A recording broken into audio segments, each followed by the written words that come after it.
Many a hot Indian night, my dear Alonzo and I have whiled away at poker. I've been a bit out of touch with the game lately, however, which may account for the fact that the cards seemed somewhat obstinate. Obstinate?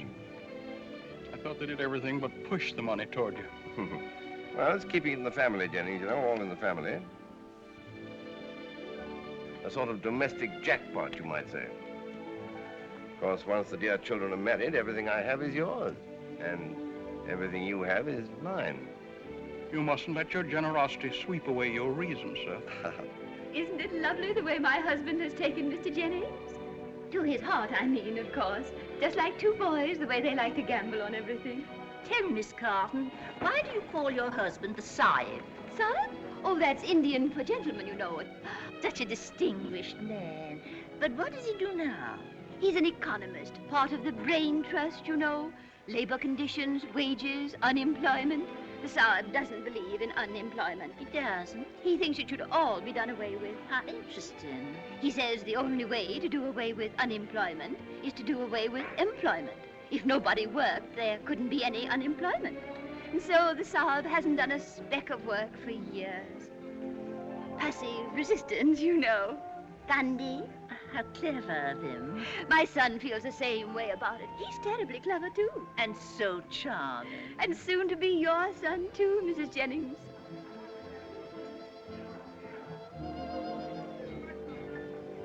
This night, these stars, this purple sea. Why were they planned? With what in view but for a setting of our love? Mercy, Richard, you do think up the prettiest poetry. Honey, you just make me want to cry. Love and tears go hand in hand, Adela. That's life. I was just thinking how romantic our marriage is going to be. We were just made for each other, weren't we, honey? We were, Adela. We are each other's destiny. But I do not understand why your brother's marrying that girl. She's very ugly and she's very stupid. Oh, he loves her, Duncan. Love is strange. Did you say you have something you want to show me? I did that. Our engagement ring, I sent for it. Oh, isn't that wonderful? I can hardly wait. I hope you weren't too extravagant. It's no valuable ring. But it belonged to the McGregors. That was my mother's name. Why, it's lovely. I love sentiment. So much better than all the diamonds. I'd like to give you diamonds, Georgian. And pearls, too. Would you really? But I'm no a wealthy man. Oh, now, don't try to make me think that, Duncan. You're sure they're the Carltons, Sergeant? Positive, Lieutenant. The Monte Carlo police sent photographs. 4 of a kind. And the kind we don't want around here. Come on.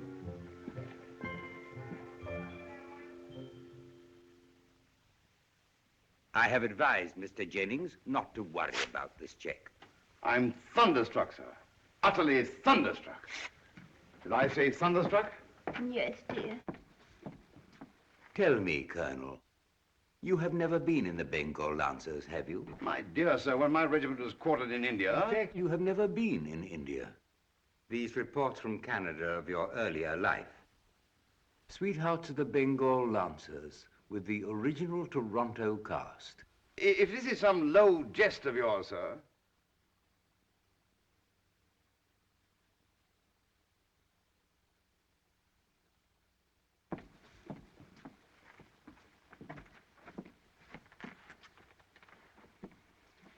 What is the proposition?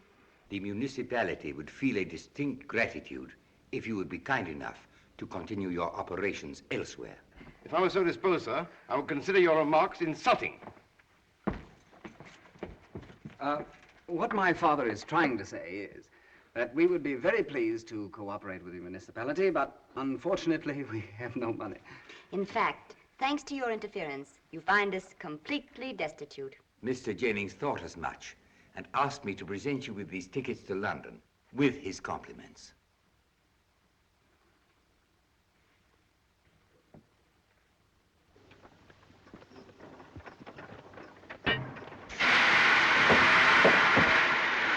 Colonel Anthony Carlson, Bengal Lancers, at your service.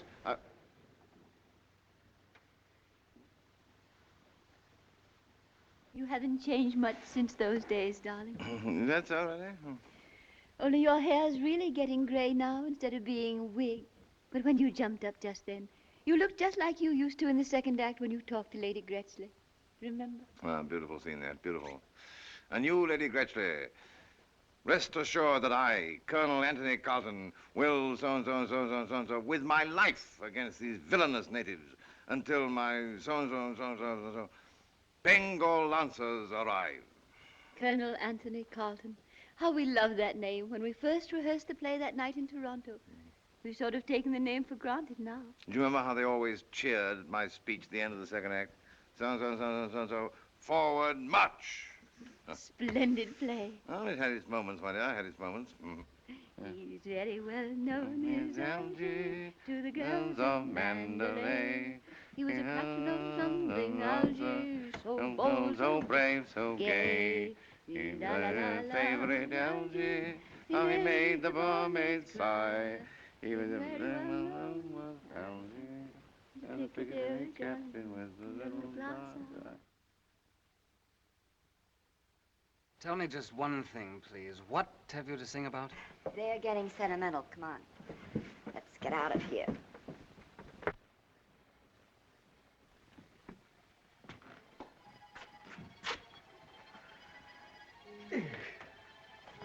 The workings of the Sahib's mind are a deep, dark mystery. Yeah. Mommy's too. $3 million tossed away. And they sing. And we nearly had it right in our hands if the Sahib had been content with $3 million. But no, he had to have that extra 4,500. And get us in a jam besides. Rick, did you say goodbye to Adela? Saying goodbye to $3 million was all the goodbye I could stand. I just wish we knew what we're going to do now. I've never been so hungry in my life.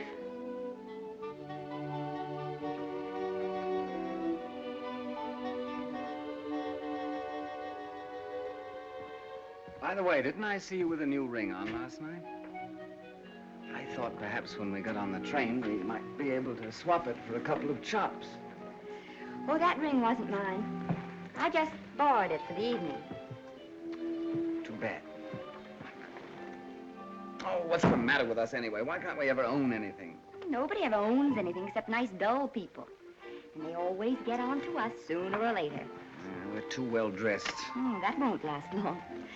I doubt if there's a dressmaker left in Paris who'll stake us anymore. Mommy will always find your clothes somehow, don't worry.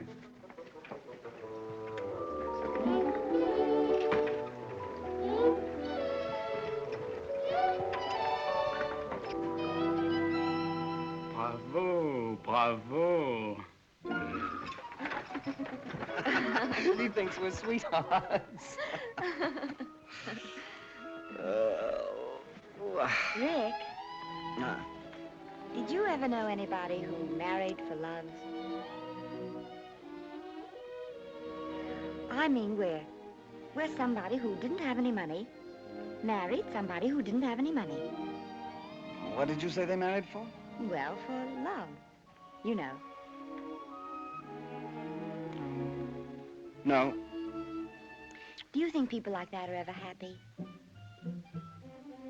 Anything particular in mind? Oh, no, I was just thinking.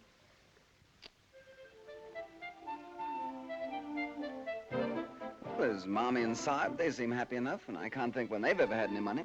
Oh, they're different, though, poor darling. How? Oh, both a little balmy. I mean, just normal people. People who work for a living. What are you getting at? What's happened to you anyway?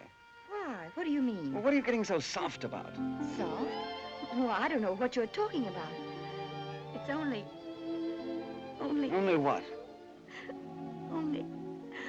I didn't even say goodbye. Oh, you're not in love with that Scotsman, are you? Oh, how could I be in love with him? He hasn't any money. Well, then I can't think what you have to cry about. Oh, well, neither can I.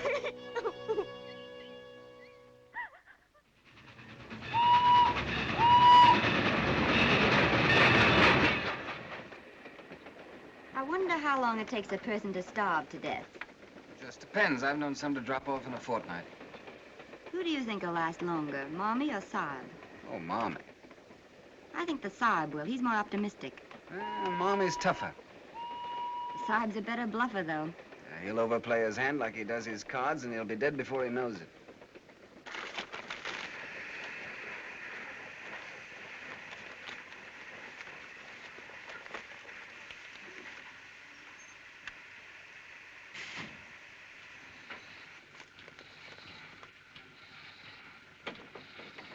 This way, sir. Police, cheating at cards, fortune hunters, Bengal lancer. Oh. Oh, Oh! come here. Why, hello, Duncan. Where did you come from? And don't try to be offhand with me, Georgiana. I'm very, very angry. I had to take a flying machine to catch you, and I cannot afford to hire flying machines to chase you about. Well, nobody asked you to chase me about. You're a daft and undependable female. Don't you dare address me that way, Duncan McClellan. Stand still and listen to me. We're going to be married to each other. We're not going to be married to each other. I don't care if your father does cheat at cards. I forgive you. You forgive me? Your brother's a worthless fortune hunter. But I forgive you because you're only daft and I can cure you. You can't cure me. I mean, I'm just as worthless as they are. You're not. You're a good girl, Georgiana, and you promised to marry me. Yes. And you know why? Why? Because if Richard married Adler, we would have had $3 million and we all could have lived on it. That's why. You're a hysterical woman. I'm not hysterical. I'm just hungry. Oh, I'm very sorry. Come along, I'll get you some dinner. All right, I'll go get Mommy and Saab and Richard. What? Dine with that family? I wouldn't be seen dead with them. And I wouldn't be seen dead with you, even if I was starving. All right, you don't have to. All right, well, don't follow me about. Just go away and leave me alone. Aye, once and for all.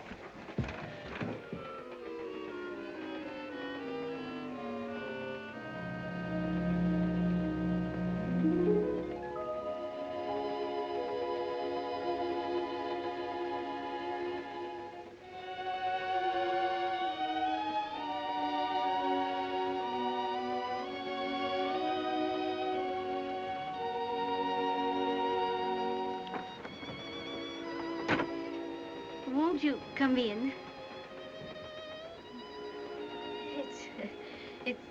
It's lonely at night, isn't it? Yes. I don't like to see night come. Do you? I don't think I ever noticed. You're so young. When you're old, night comes too soon. Always.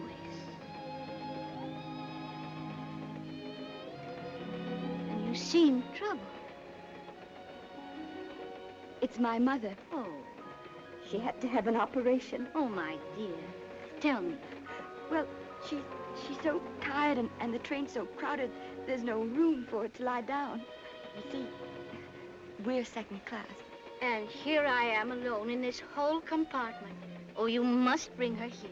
Could I? Of course. It's all been rather difficult. I mean, with the Sahib, too. That's my father. He can't help much. He was gassed, you know, in the war. Oh, you must bring him, too. Oh, may I really? Of course. That's awfully good of you. Oh, it's good of you to trust me. It's so rarely we have the privilege of helping one another. You try to look hungry, Rick. She may take the hint. You mean to say I don't look hungry? Oh, dear, what kind of an operation did I have? Any kind you like, but don't offer to show the scar. Don't you think Mommy ought to lean on me? It makes me nicer. All right. And you were gassed in the war, you know, Sahib. I imagine I sort of wheezed. Here we are. Now, don't overplay your hands, any of you. Trust me, my dear.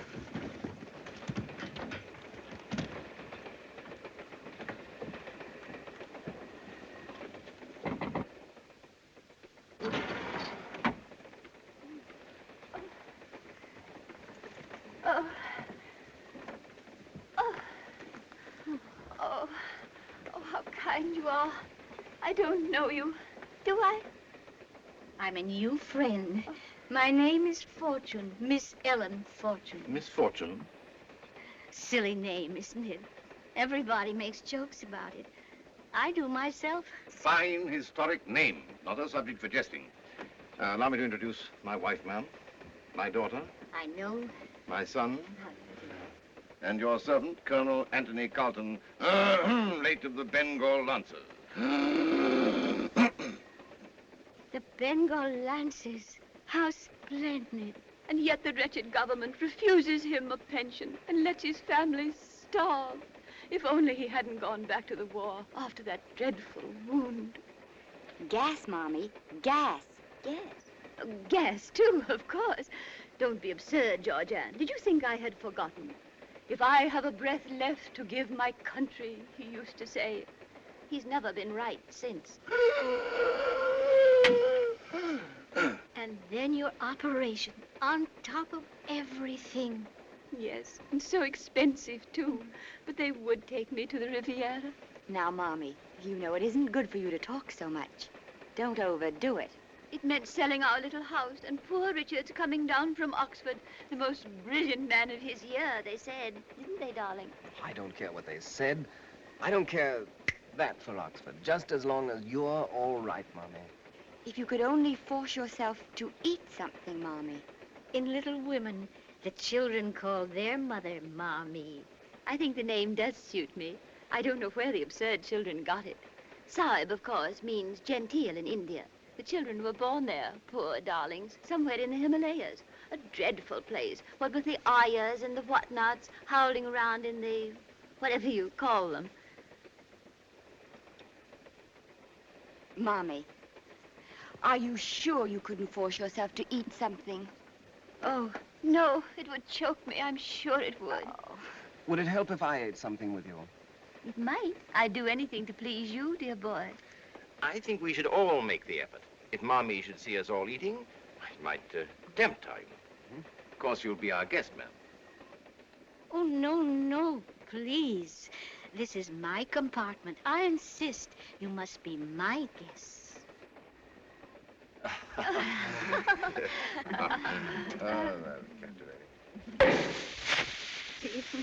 So often I've tried to imagine parties like this when I might be with friends, celebrating with them on birthdays.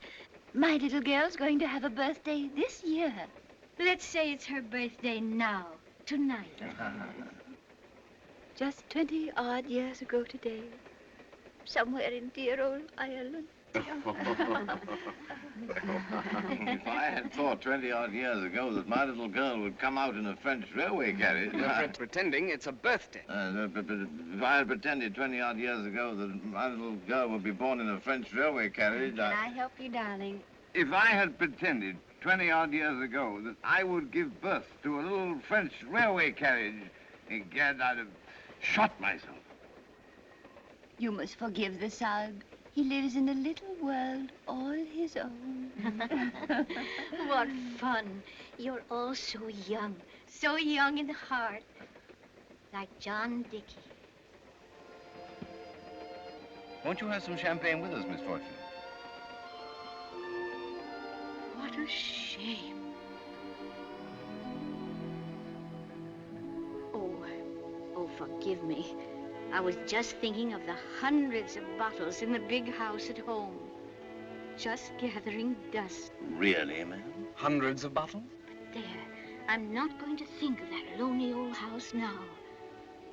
This is the first real party I've ever had. All my life, I've had to live quite simply. And now that I have money enough to do everything I want, I really don't quite know how to start. And you're traveling alone, ma'am? Yes, I'm quite alone. Oh, I've seen many lovely things on this little jaunt, but I've had to see them alone. And after all, we see them best, really, through the eyes of those we love. Wasn't it Rossetti who said something like that somewhere? Beauty without the beloved is a sword through the heart. Why, I don't remember. So you see, this has been a rather sad journey until now. You've made this my happiest day. Delighted. Pleasure's all ours, my dear lady. I raise my glass for the first time in my life, gladly, to Miss Fortune.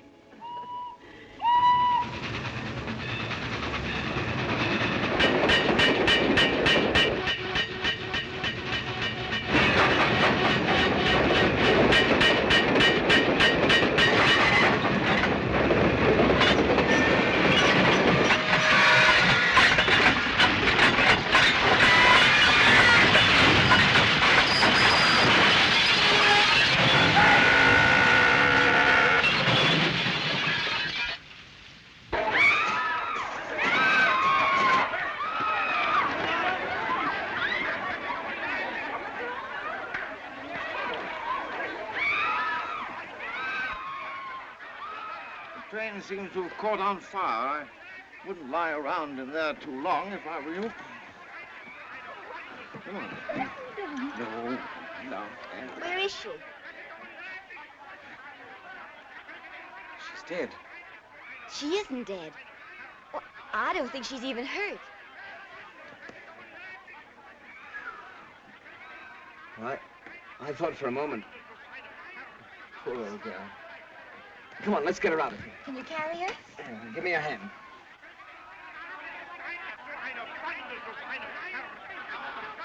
Sure you're not hurt, my dear? I don't think so, Sahib. I don't know how you're supposed to feel after a train wreck.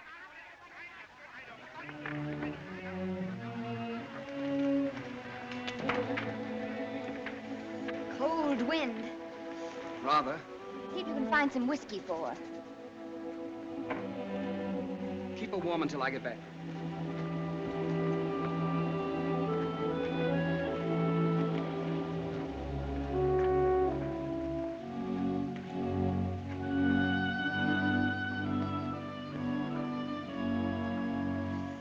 Now, I'll probably die of pneumonia.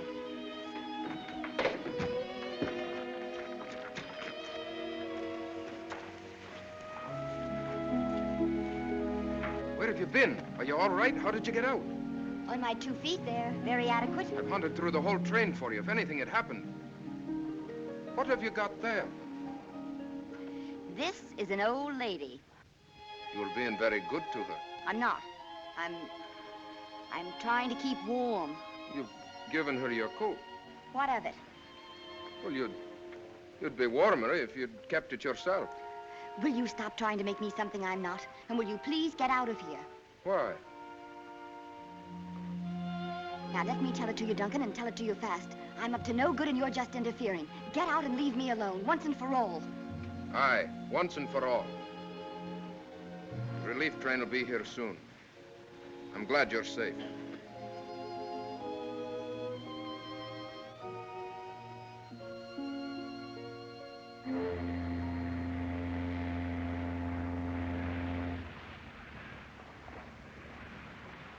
The old girl doesn't cough up something after all we've done for her, I shall lose my faith in human nature. We've been very kind to her. We've eaten all our meals with her and everything. Oh, I shall miss you all so much. It isn't only that you saved my life. You've all been so wonderful to me. But it'll be nice for you to get back to your lovely big home and see all your friends again. I haven't any friends or relatives, Georgiana. They're all gone. Oh, I'm sorry. But didn't I hear you mention a Mr. Dickey? John Dickey, yes. In America once, when I was a young girl, a long time ago, Georgiana, I was engaged to John Dickey. Oh, Georgiana, I was so young. I hadn't learned the meaning of faith. One day someone told me John Dickey loved someone else. We quarreled, and I spent my whole life regretting that quarrel, hoping that sometime, some way, I would hear from him again. And when I did, it was to learn that he'd gone to England, made a fortune, and died alone, leaving everything to me. Oh, Georgiana, one must have faith in the people one loves. One must have faith or go through life alone. I'm sorry you're so alone. Georgiana? Yes, Sahib? It'll be in port in a few minutes, my dear. You better finish whatever you have to do. Well, I wish there was some way we could see you sometimes in London. Georgiana. Oh, no, you couldn't. That lonely old house. Georgiana, you couldn't come and stay with me, all of you, and be my guests for a little while? Well, I don't know what the Sahib would think. He hates so to impose on people. But it wouldn't be imposing. I'll ask him. I'll try to persuade him. I'd love to come, just to be with you.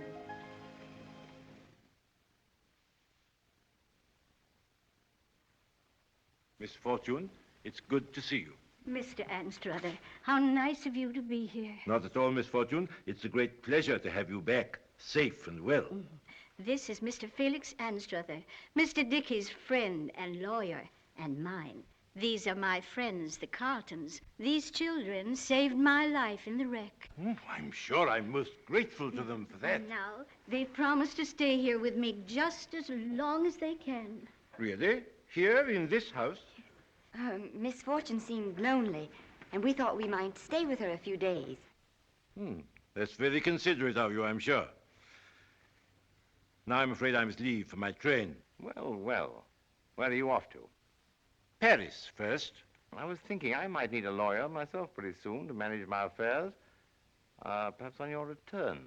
I shall be very happy, Colonel Carlton, to look into your affairs as soon as I return. Good day, Miss Fortune. I'm very sorry indeed that my business takes me away at this time. I'll see Mr. Anstruther to the door. Perhaps we could have a hand or two of poker when you come back. Bon voyage.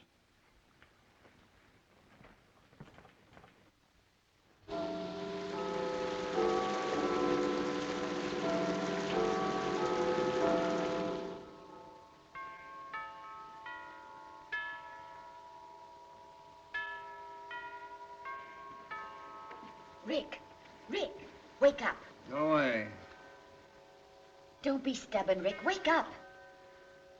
Are we packing again? No, I've been thinking and I have everything worked out. Did you work out what happened to the top of my pajamas? Shut up, Rick. I have an idea. Oh. Why don't you sit down, Mommy?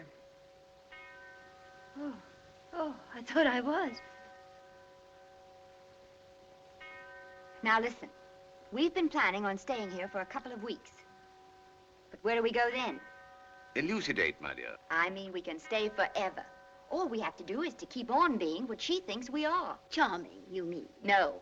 Decent, honest, sober, and hardworking. And just what do you mean by that? I mean, darling, no funny business with the cards. No running up bills, no brandy. And you, Rick, will have to look for a job and take the Saab with you. Oh, really? Sounds too busy. And for what? No sooner do we do all this than she'll up and die, and then we're out. Unless... Unless what? Unless she makes a will. Exactly. And there's not only the house, there's Mr. Dickey's entire fortune. If we've ever had a chance at a permanent solution, this is it. How cute of you, Georgia. I'm game. I'll be a grandson to the old gal if she kills us both. For the sake of all of you, I am prepared to make any sacrifice.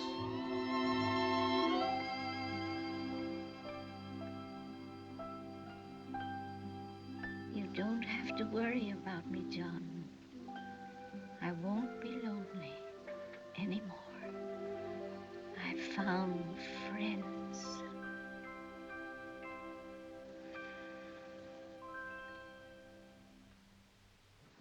Retired Indian Army officer with no previous business experience seeks important position of trust.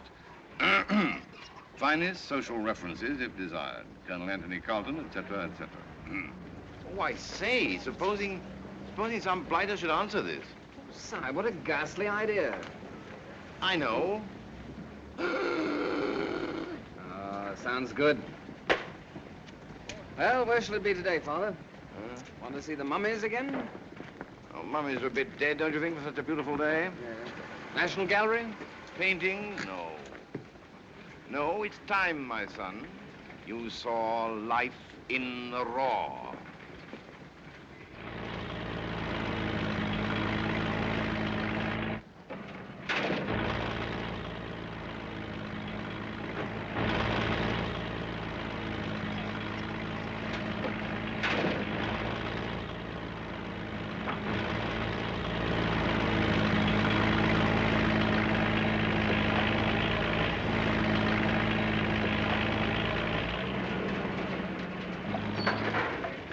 Interesting phenomenon, that. What? That mechano set. The what? Oh, that thingamabob. Oh, yeah. There he goes again.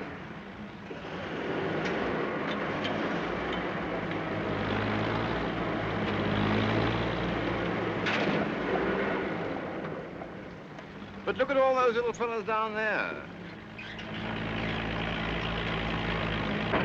On my soul, I don't see what pleasure they get out of it.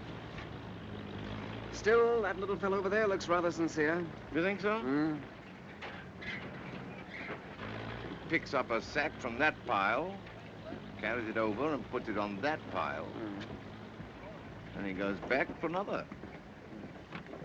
Well, he must get some enjoyment out of it. But on the other hand, I don't see what he's after in life. I don't see his reasoning. No reasoning involved, my boy. Instinct, biology. Something tells him to carry the little sacks back and forth, and so he has to do it. I see what you mean.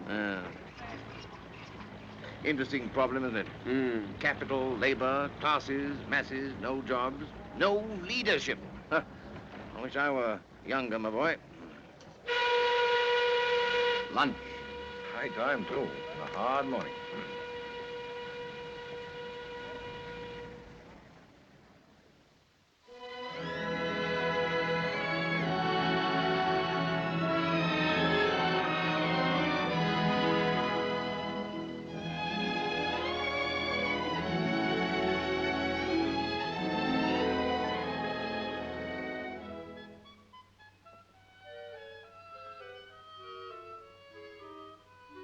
I saw your father's advertisement in the newspaper.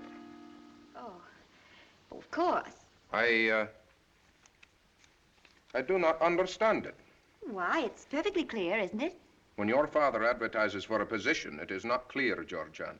In fact, it is very, very suspicious. I do not like the look of it. Why not? The Sahib wants a position, and What are you doing in this house anyway? Miss Fortune was grateful to us for helping her in the wreck. So she invited us to stay with her. She's lonely. She must also be very rich. And now I think you'd better go. I'm terribly busy and... And you're also terribly fidgety, Georgiana. Fidgety? What a silly idea. And now you're toozling your hair. I'm not toozling my hair. And now you're losing your temper, Georgiana. Told you I'm simply busy, and I wish you'd please go. I will as soon as you tell me why your father advertised for a position. Because he wants one. He's out all day looking for one, every day. He's very well known in Algiers, the Mandalay. He's the captain of Algiers. Is that you, Sahib? Yes, my dear. Did you have a successful day, darling? Very successful, yes. Enjoyed the digging very much. Richard couldn't tear himself away.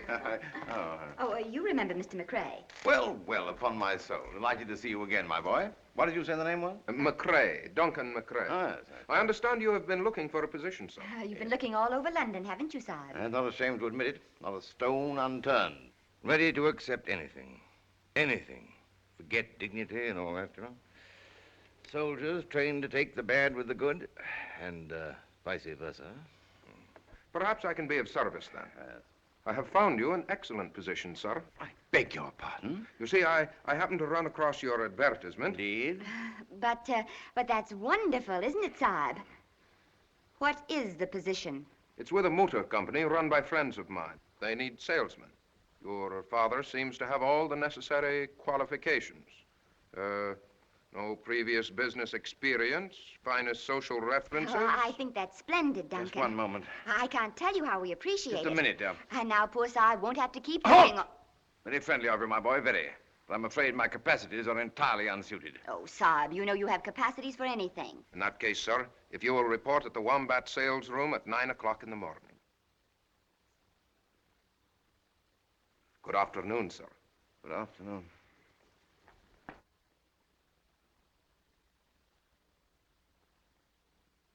I do not believe your father has any intention of taking the position at all. Why, what an amusing idea. I do not think you're amused, and I do not think you're grateful. But if you really want to know what I think, Duncan, I think now that you know where we live, it would be very nice if you'd stay away from here altogether. Aye, once and for all. Insolent young puppy. I detest him, always muddling things up. But you're going to take the job, Sahib. What? Georgiana, you promised me that under no circumstances would I have to go to work. Sorry, darling. But now we have to prove we're on the level to everyone. And stop toozling your hair! Trapped, by gad.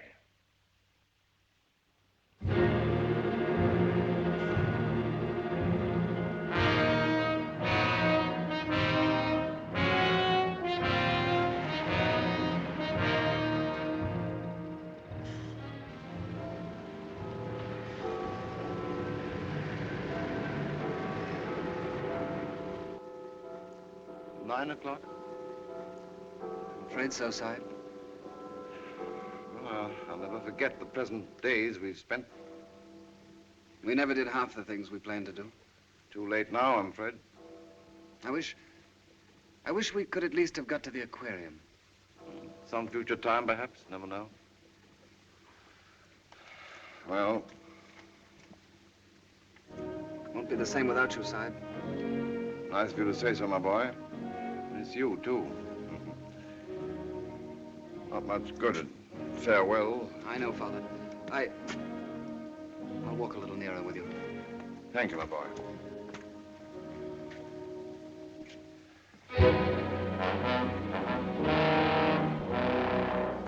Goodbye, my boy. Goodbye, Father. Don't be too lonely. I'll try. Well, better go in. Huh?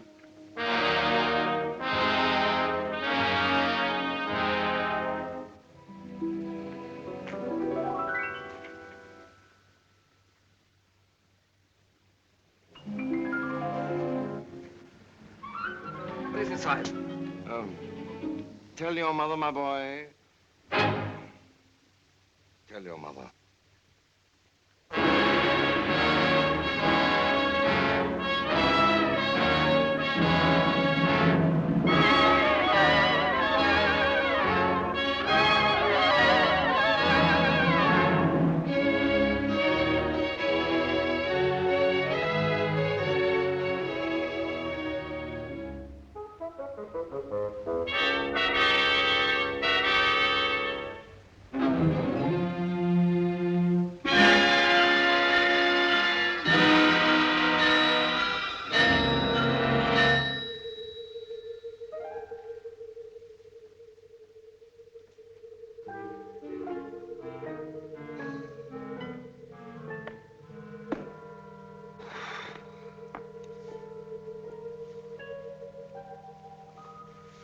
You sure you're quite comfortable?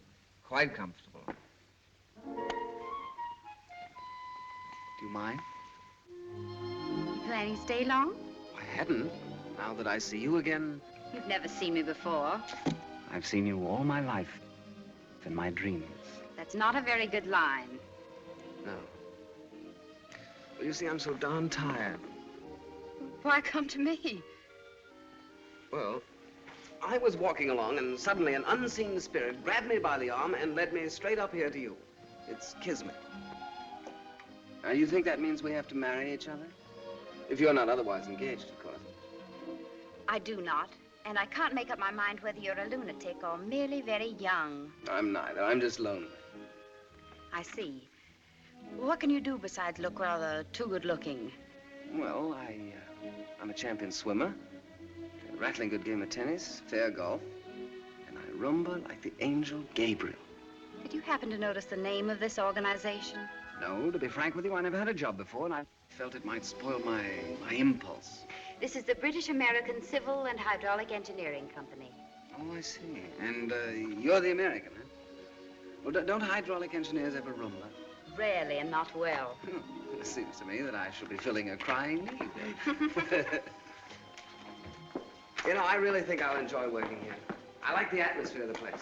The atmosphere is strictly business. Which is what I like. I begin to see what I've missed. You know, if I made up my mind to it, I could become an engineer very shortly. And it takes some of them years. Did anyone ever tell you that you had the most... Yes, often. You don't know the first thing about engineering, do you? Oh, what's there to it? It all comes down to one man saying to another man, well, make up your mind. Do you want to buy a bridge or don't you want to buy a bridge? I've never met a man before who's never had a job. I should think it'd intrigue you, make you want to see what you could make of him. All right. We need someone to sort the mail. £2 a week. Come back in the morning, 8 o'clock. I'm yours to command. You couldn't make it 9 o'clock, could you? 8 o'clock. Good day. Day. Oh, could you come out with me later for a spot of supper? I like to pay my obligations. Can you pay for the supper? Oh, now that you mention it, I'm afraid I can't. In that case, I'll wait till your first payday. There.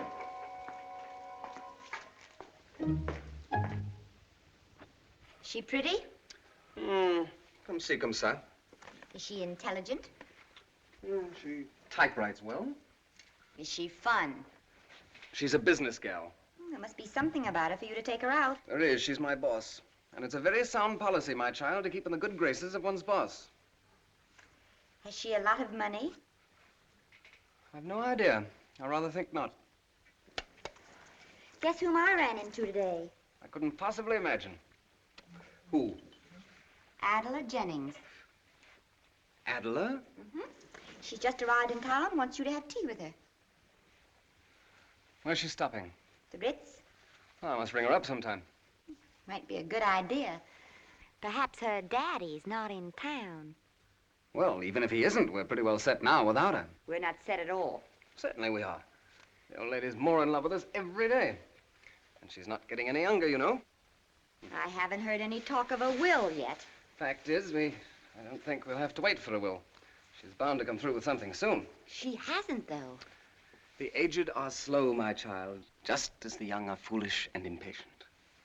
We can count on her, and so we don't need any more Adlers in our lives. Either of us. Do you really believe that, Rick? I do, my child.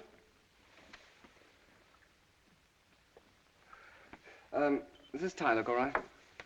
Oh, that's better.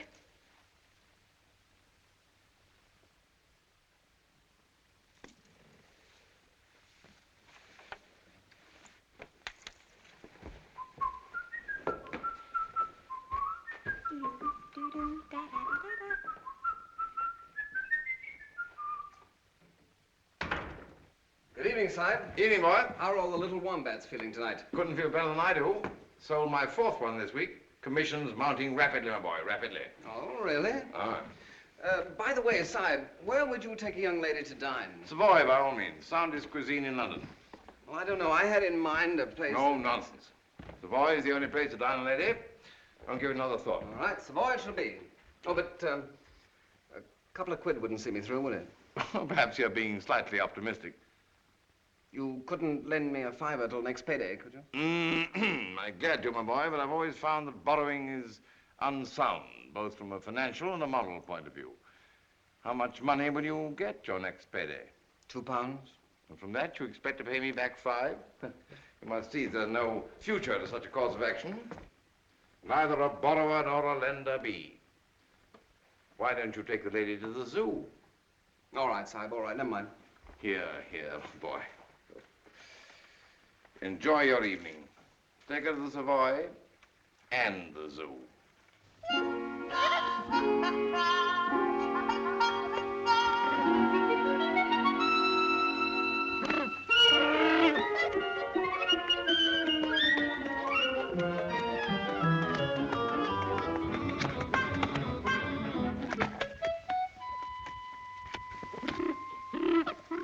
Oscar, I'd like to present Miss Leslie Saunders, my boss. Oh, you really must forgive Oscar. He's a sensitive, lonely, disillusioned soul.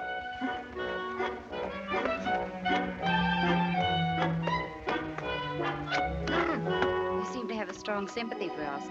You don't happen to feel anything in common with him. There might be a few similarities. He's very well dressed. Thank you. Quite amusing. Thank you. And I'm afraid utterly worthless. Not your sort. I rather doubt it.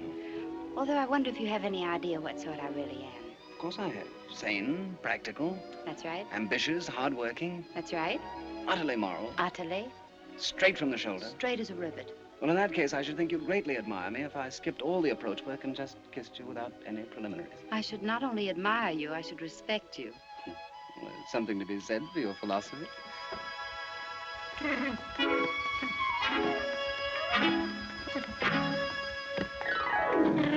Oh, there go my cigarettes. That's all right. I'll buy you some more. I'm indebted to Oscar. Light on that?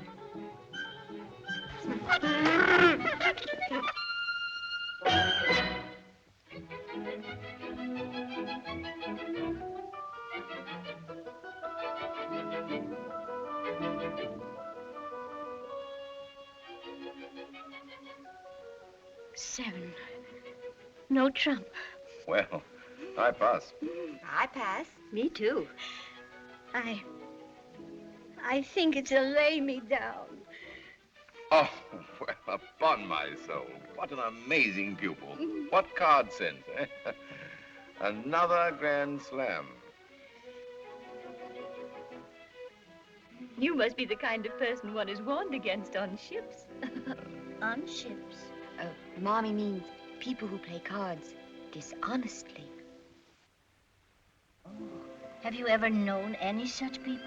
I'm glad to say that I never had the bad fortune to encounter any of those miserable scoundrels. I should think they must be most unhappy. Unhappy, Mel? Don't you think so? It seems to me they must always be outside of everything. They must be so lonely, so friendless. Very possible, Mel. Very possible. It's way past your bedtime, Miss Fortune. Oh. Another beautiful evening. Good night, my dear. Good night, Miss Ellen.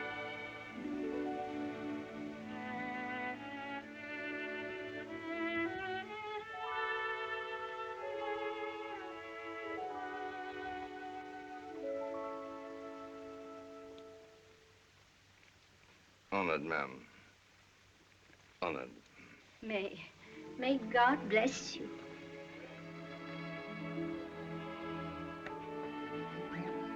Don't bother to come upstairs, dear. Good night. Good night.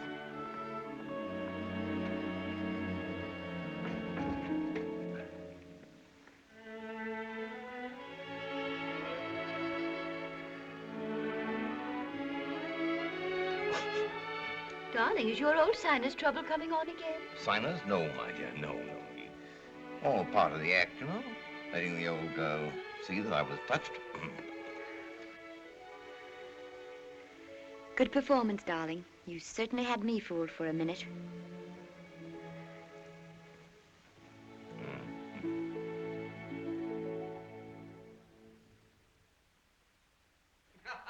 Mind your feet in the steel, man. You take the high road and I'll take the low road. And I'll be in Scotland afore. Everyone in the house. For me and my true love will. You idiot. It's all right, old pal. I take care of myself very nicely, old pal. I brought my old pal home with me, Georgia. Yes, I know. We're all palsy-walsies. Now sit down before I knock you I have down. to undress myself, take off my shoesy-woozies. I'll help you. You've helped him enough. That's right. Take off my own shoesy-woozies. It's very considerate of you, Rick. Yeah. First my shoesy-woozy, then my socksy-woxy, then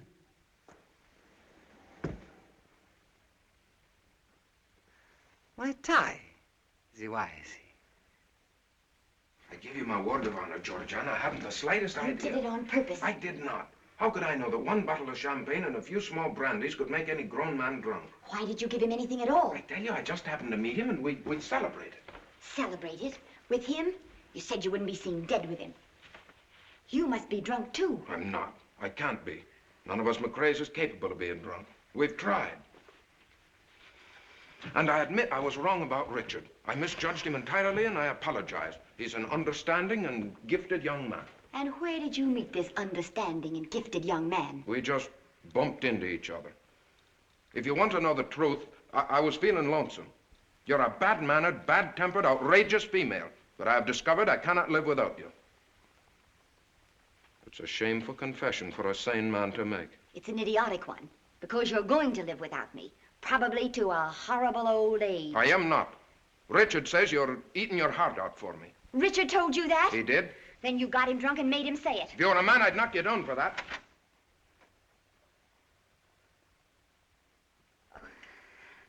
Oh, I'm dreadfully sorry. We must have awakened you. Poor Richard has been taken ill, and this Mr. McRae was kind enough to bring him home. How do you do, Mr. McRae? How do you do? That's not the exact truth, Miss Fortune. Poor Richard is extremely drunk, and it is my fault.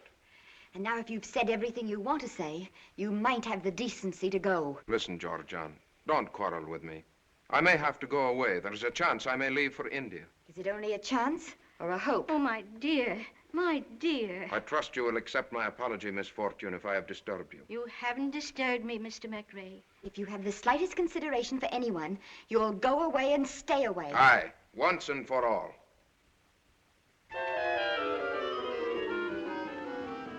Oh, my dear, my dear.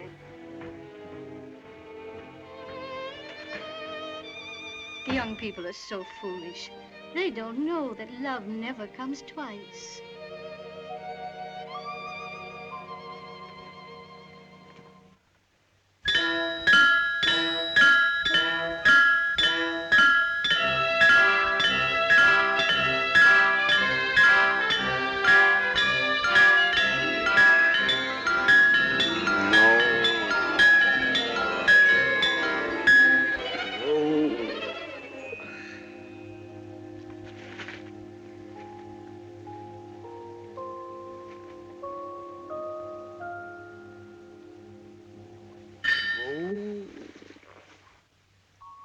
Does it hurt much? My head is on wrong. I know just how you feel. Oh, I've been intoxicated, too. You have? I was quite a young girl, but I've never forgotten it. It was at a birthday party. Somebody gave me a glass of punch, and then the trees started going round and round. I know. Wasn't there anyone there to put ice on your head? No. Oh.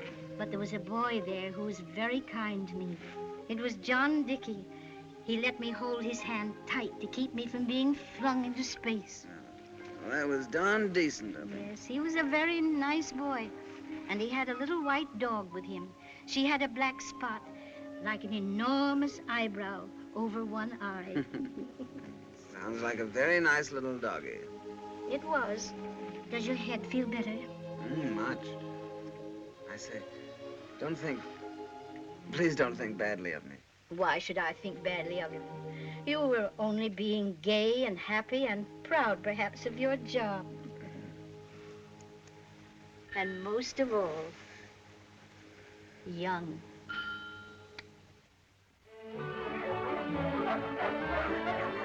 Here you are, sir. I'm very sorry, my boy, but you won't do either. Goodbye. Well, how's a bloke going to know what you want if you don't tell him what you want? Now, you just trot out some more. I'll know it when I see it.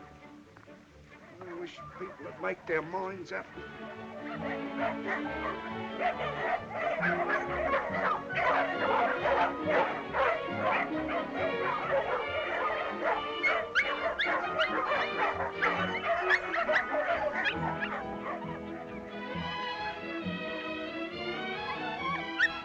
Oh, this one's a darling, Richard.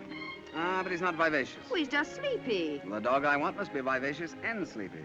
Besides, he's cross-eyed. You're mad. His eyes are as straight as mine. Oh, Hazel. You're difficult to please. On the contrary, I like Hazel.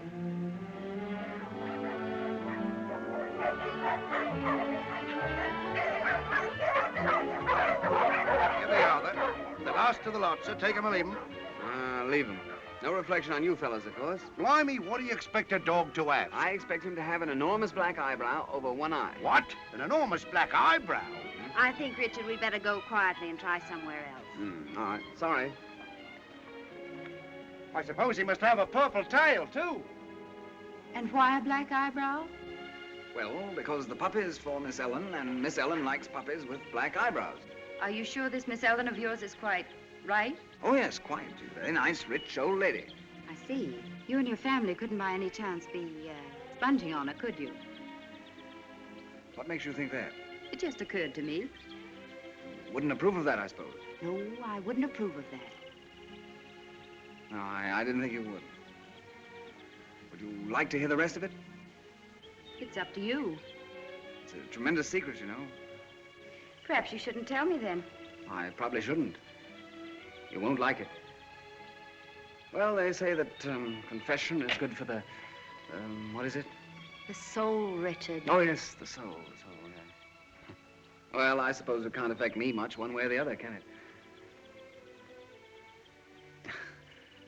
You see, we're all trying to become heirs.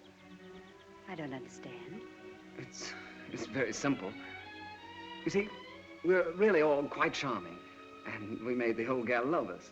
The Sob took to selling wombats just to prove that we were on the square, and I took to opening letters for the same reason. Rather neat idea, don't you think? You're not kidding me, Richard. Oh, no, I'm terribly serious. We thought we'd worked it out rather cleverly. I never doubted that you were clever, Richard.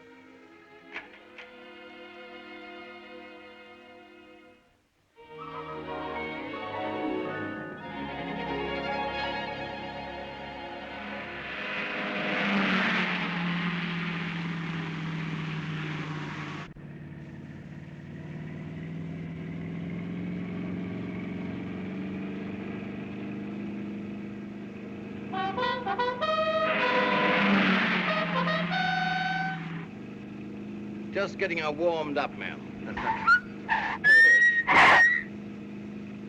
Oh, why didn't Miss Georgianne come? This would have cheered her up so. Now, do you want to see what a wombat will really do, ma'am? Yes, yes.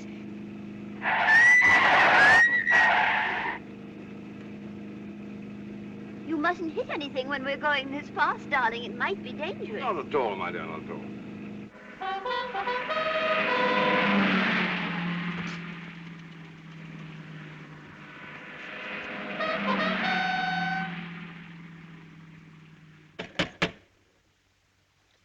I'm afraid I've won again, Miss Georgianne.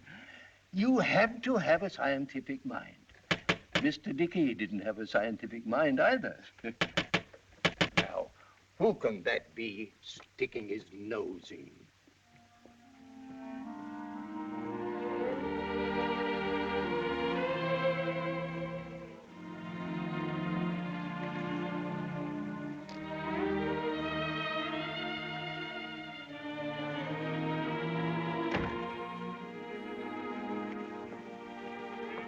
Who was it, Andrew? Oh, it was only that young Mr. McRae. Mr. McRae? Yeah. Why didn't you let me know? He was calling on Miss Fortune. Oh. I told him you were in, but he said he only wanted to see Miss Fortune. Thank you, Andrew. Would you care for another game, Miss Georgianne? Not just now. Thank you, Andrew.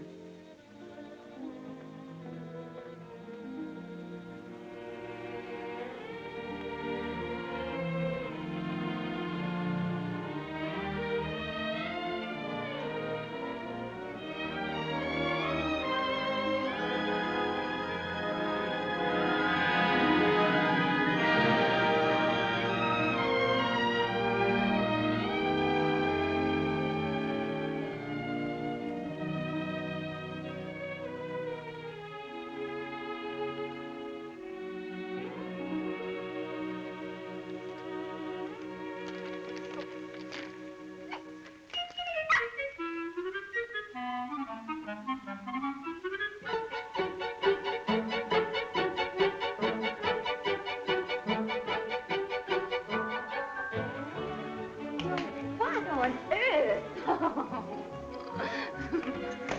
Isn't she a dream? Her name is Jane of Aylesbury, and her father's a champion, you know. You get this horrible monster out of here before Miss Ellen comes home. Well, but she's for Miss Ellen. I got her for Miss Ellen. And I'm paying for it out of my own salary. Think of that. Oh, how wonderful of you, Rick. Are you sure she wants one? Sure. My salary is too small to waste if I weren't sure. Oh, of course. I thought for a moment... Well, good work, Rick. Congratulations. Oh, I didn't mean... What, Rick? What didn't you mean? Well, I mean... I didn't want you to think I was getting soft all of a sudden. Heaven forbid I should ever think that. Now, look, you stay here, and Jane and I will lurk about upstairs and be a frightful surprise to everyone. We won't have to try much. Hello, Mommy. Isn't Richard getting dynamic? Oh, darling, such a marvelous time. The wombat went like a bird. Did you have a good time all by yourself? What have you been doing all day? I had 4 hair-raising games of dominoes with Andrew. The whole countryside is just one big garden. I picked and picked and picked. Did you have a good time all by yourself here? What have you been doing all day, darling? I played dominoes with Andrew. Masses of wildflowers. We saw the most adorable little cottage. Miss Ellen was mad about it. Did you have a good time all by yourself? What have you been doing all day? Why didn't you play a game of dominoes with Andrew? Heavens! What in heaven's name is that? That, I imagine, is Richard and Jane being a terrific surprise to all of it. Jane?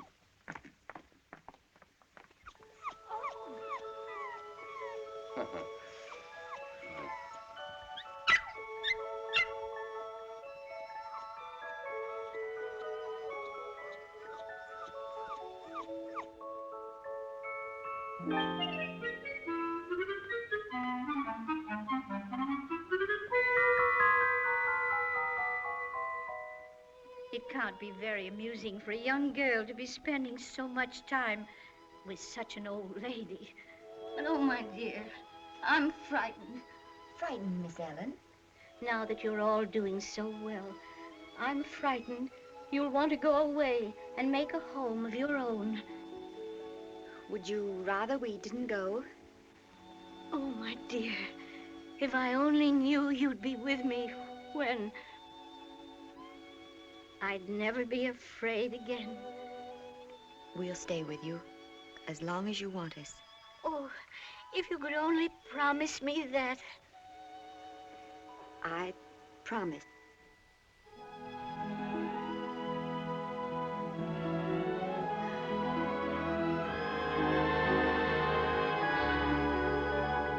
Did you get the old lady to bed, darling? Yes. She made me promise that we'd never leave her. Sometimes, Georgianne, I don't know where you get all your cleverness. Certainly not from me. I guess the Sahib has more brains than I ever realized. I don't know that we've been so clever, though, Mommy. We haven't been getting on very far with the will.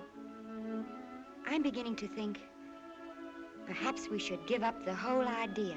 Georgianne! Well, I just mean, well, we might get along better if we thought up some other plan. But this is a lovely plan, and we're getting along beautifully. Poor darling, you're discouraged. You've worked so hard on it, but it'll come through. We'll get the old lady yet. All right, Mommy. Forgive me.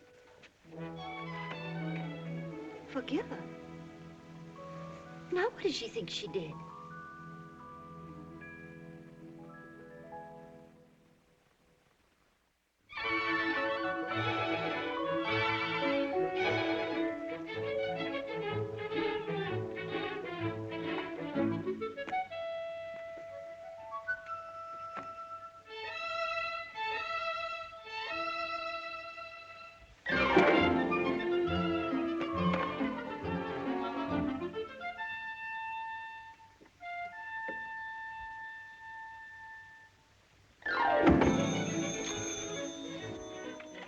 Hello.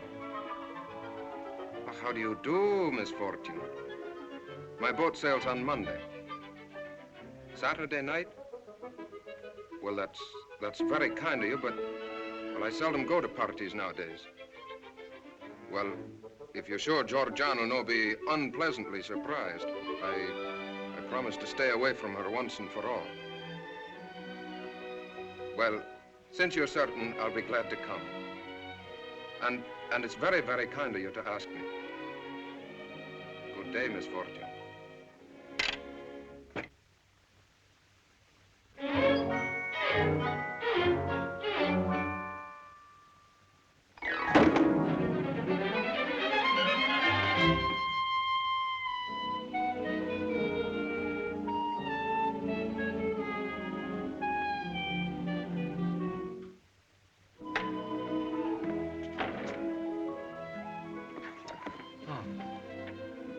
I thought I told you an hour ago I didn't need you any longer. Oh, that's all right. I just had a little reading to do. Take you home? I think not, thank you. It's all right. Why, say, you wouldn't like to do the town, would you, with Miss Fortune and the Carlson family on Saturday night? White tie? Are you paying for the party? No. No, a small white dog with a large black eyebrows, about all I can afford for several weeks. How is Jane? Oh, terrific. Several slippers have gone west, and some of Mr. Dickey's antique rugs have aged perceptibly, but I couldn't live without her. Did she make your Miss Ellen happy? Oh, immensely. She's mad about her, really. Then Jane is what you might call a wise investment. As a matter of fact, I think Jane will do the trick. Congratulations. I knew you'd be interested. Good night.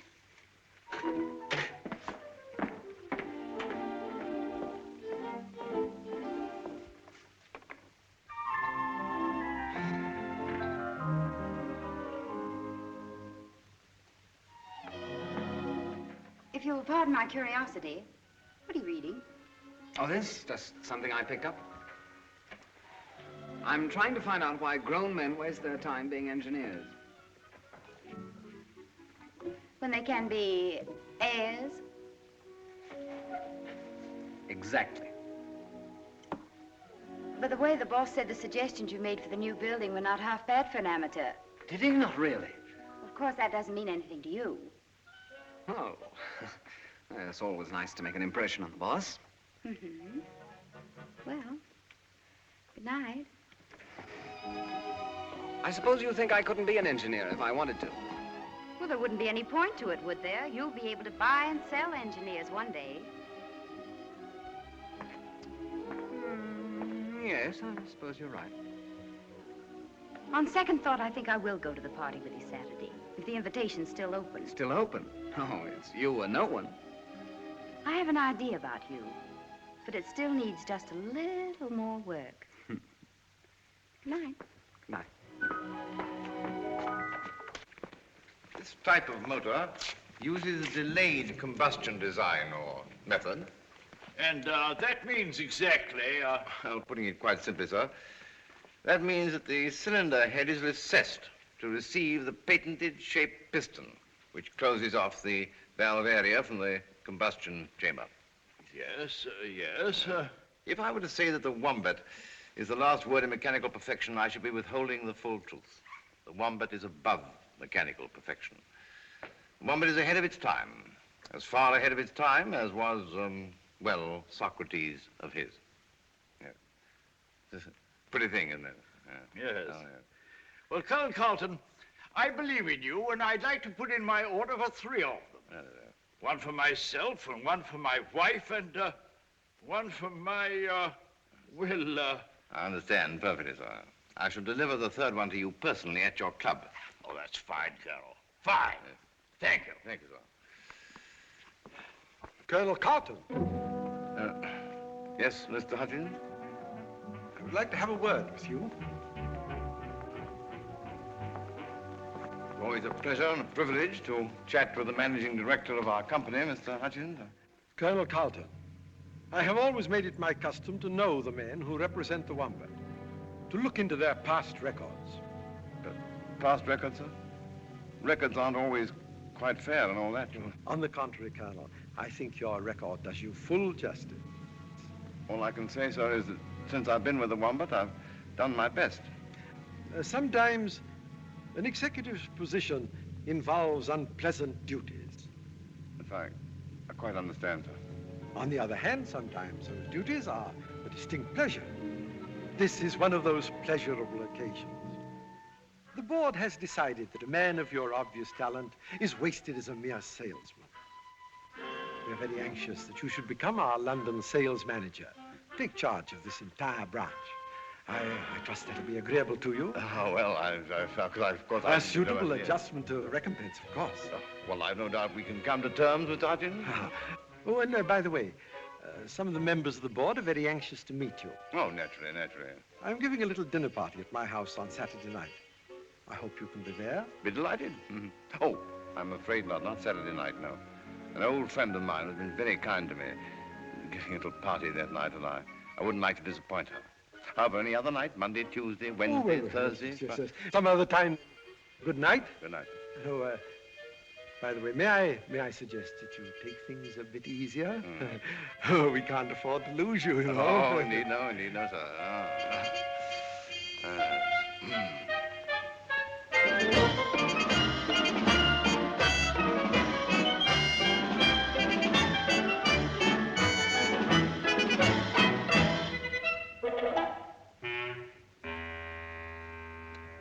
And furthermore, Miss Fortune, I discovered that your Colonel Carlton is not even a colonel. He's nothing but a common adventurer and a card sharper. He and his family are well known on the continent as fortune hunters. They were last heard of when the son nearly took in a wealthy young American girl. They were asked to leave. How sad. Sad? That such fine people should be reduced to such an existence.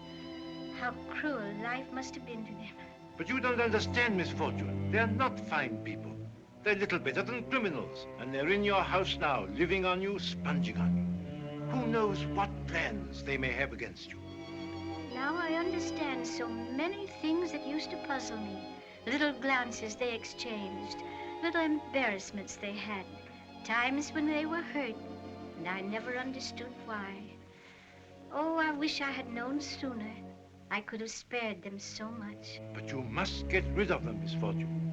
They'll take everything you have. Oh, I'm an old woman, Mr. Anstruther, a very old woman who has led a lonely, useless life. But I've learned some things in my loneliness, perhaps because of it. I've learned not to judge people. I've learned to take them as I find them, not as others find them. And most of all, I've learned to give complete and unquestioning faith to the people I love. I shall say no more, ma'am.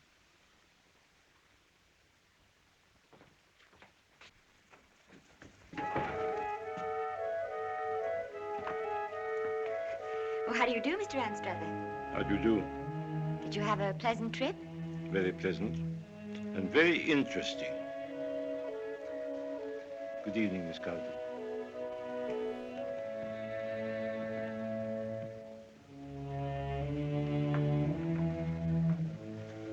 Oh, come in, my dear.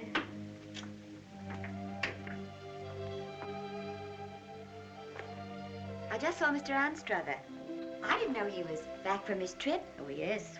Sit down, won't you, dear? I've just had a long talk with Mr. Anstruther. I've realized for some time how much I've been imposing upon you and your family. Why, not at all. I've wondered, what can they possibly gain by giving so much to a lonely old lady? Oh.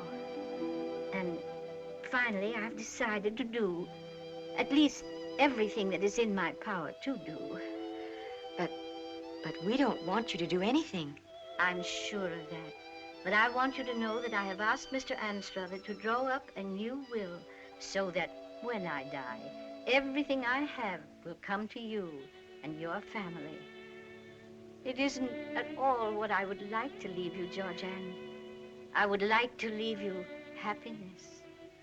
Oh, He is very well known as Algy to the girls of Mandalay. He's a captain of Lancers, Algy. He's bold, he's brave, he's hay. Georgianne, do you know what your father is? Yes, I think I know. Nonsense, my dear, you couldn't know, and it just happened. He's been made the headmost sales manager of the entire London branch.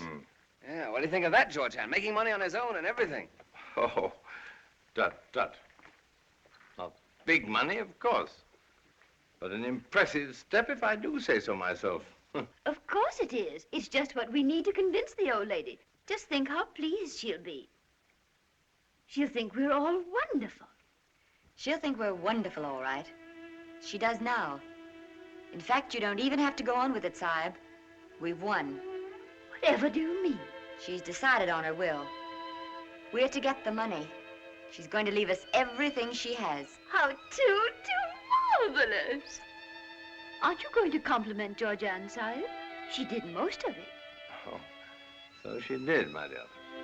Very good. Excellent work. Wonderful. Now we're all set. Yes, we're set at last. And now, let's plan our party. It can be a celebration now. We'll have a wonderful time.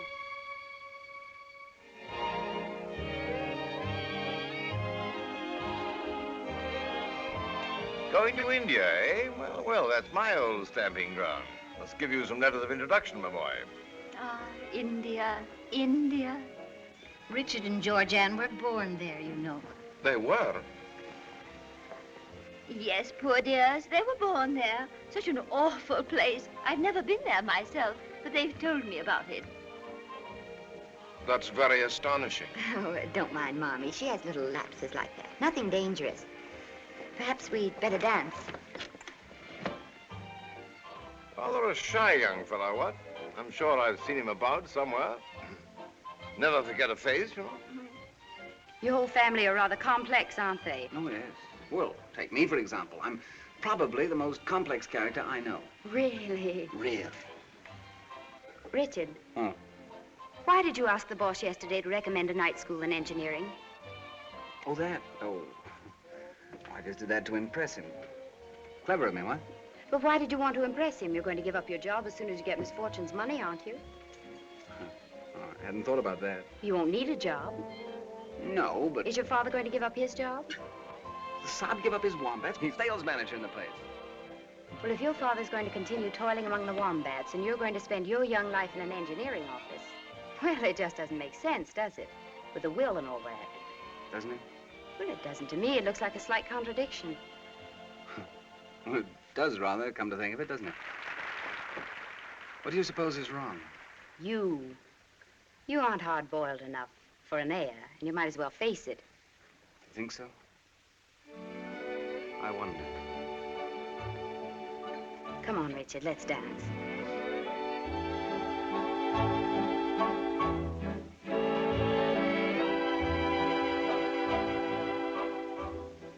Permit permit me to say, ma'am, that you dance exquisitely. It is a beautiful dance, isn't it? With you, ma'am, it's a poem. They've made up. Oh, I'm so glad. Who? Georgianne and that nice Mr. McRae. Oh, yes. I've loved you for a long time, yes, but that doesn't mean I'm going to marry you. But why? You really want to know? Aye. All right, then. Your suspicions about us were right, Duncan. We didn't love the old lady, and we didn't stay with her because she was lonely. We were after her money right from the start. And that night you came to the house, I was afraid you'd spoil everything. I was afraid to even have you about. But you're not afraid now? No, because now she's come through. Now we're going to get her money. Oh, we're all rotters, Duncan. We always have been and we always will be. We're parasites. We cheat at cards and we lie about ourselves. And the only time we behave like decent people is when it pays. Such a long speech, darling, and I don't believe a word of it. I don't care what you thought you were up to. I don't care what you think you are. I want to marry you. Oh, no, Duncan. I'm not turning noble, but I won't mess up your life. Once I wouldn't marry you because you weren't rich enough for me. And now I won't marry you because I'm not good enough for you.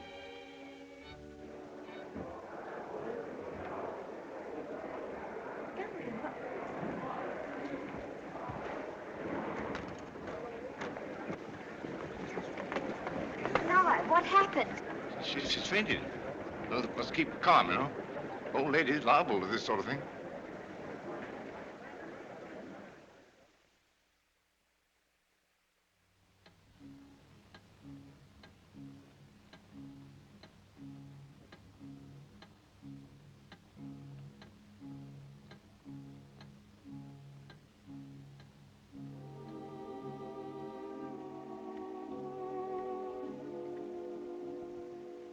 Her fluff's coming off in your trousers. They say if you hold a puppy by the tail, its eyes will drop out. That's guinea pigs. Oh.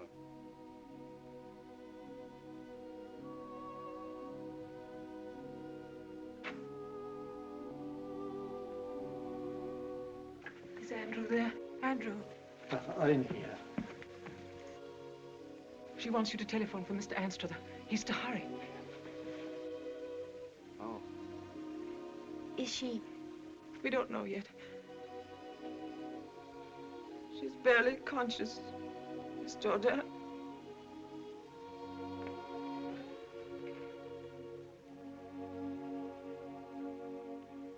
She sent for Anstruther. Oh, Sol, I'm so ashamed. My dear. Rick. What? Do you think she's going to die? I don't know. Do you care if she dies, Rick? Well, I'm rather used to the old gal. She's not so bad, really. We're horrible people, aren't we? Hard as nails, all of us. Don't you think people ever change? Not us, ever. We just aren't any good. I think I am. Don't make me tired. I think Saab is. He's changed. I suppose you think I have, too.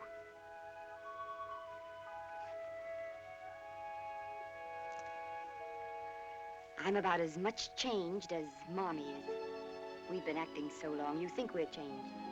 But you're fooling yourself, Rick, like Duncan. You wait and see. We'll be back to normal. You and the Saab, too.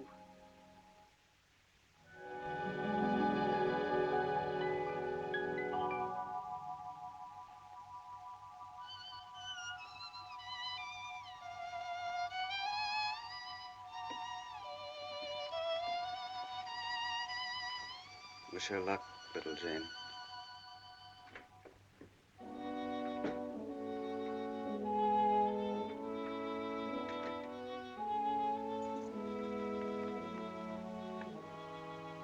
How is she? How is she?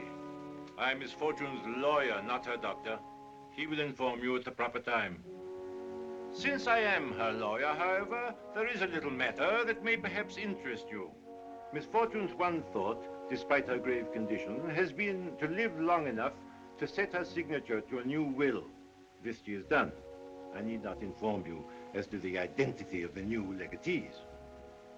I might add, however, that if certain circumstances had been different, I should have advised Miss Fortune most strongly in favor of a more impersonal charity. As it is, it makes little difference. What are you trying to tell us? In the past few years, there has been a steady depreciation in the value of Miss Fortune's holdings. I did not wish to worry Miss Fortune in her late years by telling her this, because I thought that things might be managed for her alone. If Miss Fortune dies, taking debt and taxes into account, the estate will be practically penniless. I trust you will find it possible to forgive her. Why should we forgive her, Mr. Anstruther? That's a strange thing you're asking of us. And pray, what is there to forgive? Wasn't she good to us? As to the money, we don't want it. We don't even need it. Absolutely not. We're perfectly able to stand on our own feet. Indeed. Then perhaps I might add that if Miss Fortune lives, I doubt that I shall be able even to save this house for her. If Miss Fortune lives, Mr. Anstruther, you may rest assured there will be a home for her always. She will not need this house.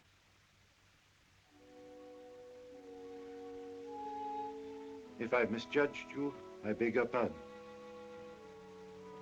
Good day.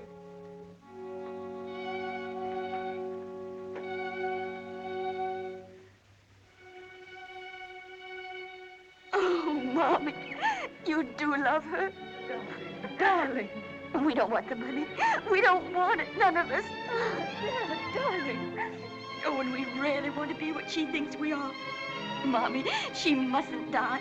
We've got to show her. We've got to take care of her. She saved us, Mommy, don't you see? She saved us all.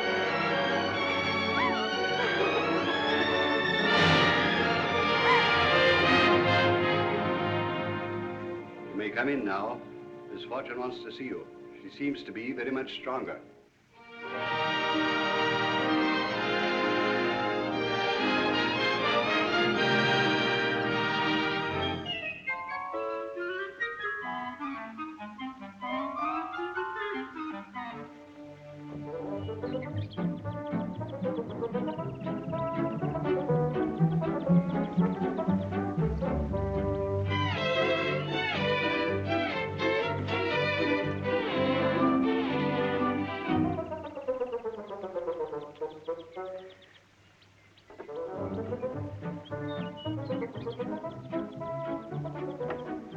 That's better.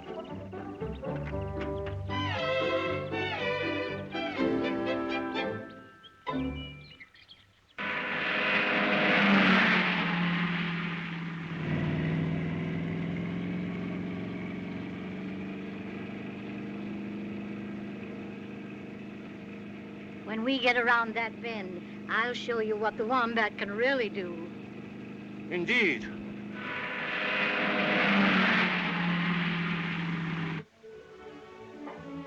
That's the best curry I've tasted since India. Since Canada.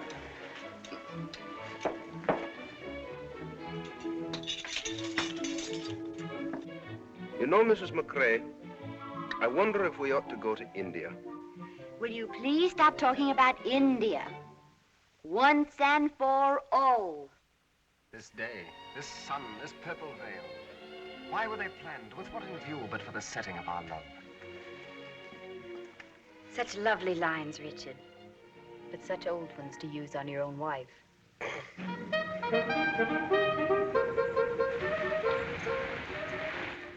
Well, here we are at my new home. Hasn't this been a wonderful drive? Yes, indeed. And I firmly agree with the words of Abraham Lincoln, that great American, of British extraction, of course, who said, you can fool some of the people all of the time, and all of the people some of the time, but you can't fool all of the people all of the time. I give you Mr. Lincoln. Ah, yes, Lincoln.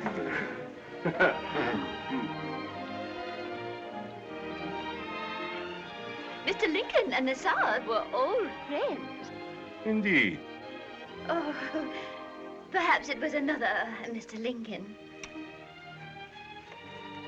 Now I would like to propose a toast to my family. God bless them, one and all.